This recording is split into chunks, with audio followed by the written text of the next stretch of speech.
আজকে আমাদের এই ভিডিও শুরু করার আগে আপনাদের কাছে ছোট্ট একটা রিকোয়েস্ট থাকবে, যারা আমাদের চ্যানেলে নতুন আছেন চ্যানেলটা সাবস্ক্রাইব করে দিয়ে আমাদের পাশেই থাকবেন।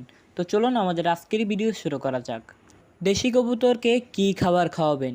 গ্রাম অঞ্চলে যারা দেশি কবুতর পালন করে তারা বেশিরভাগ ক্ষেত্রেই ধান খাওয়ায়ে দেশি কবুতর পালন করে থাকে।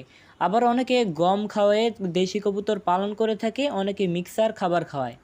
মিক্সার খাবারের মধ্যে রেজা থাকে, বাজরা থাকে, তারপর গম থাকে, ভুট্টা থাকে, এসব খাবার মিক্সার খাবারের মধ্যে পাওয়া যায়। বাজারে যে মিক্সার খাবার পাওয়া যায় ওই খাবারগুলোও কিন্তু আপনি দেশি কবুতরকে খাওয়াতে পারেন। বাজারে 2 রকমের মিক্সার খাবার পাওয়া যায়, একটা হচ্ছে ফেন্সি কবুতরের মিক্সার খাবার, আরেকটা হচ্ছে দেশি কবুতরের মিক্সার খাবার। আপনি দেশি কবুতরের মিক্সার খাবারটা এনে তারপর রোদে শুকিয়ে তারপর আপনি খাবারটা খাওয়াতে পারেন। অথবা আপনি বাজার থেকে গম, ভুট্টা, রেজা, ধান এই 4টা উপাদান মিক্সড করে তারপর কবুতরকে খাওয়াতে পারেন।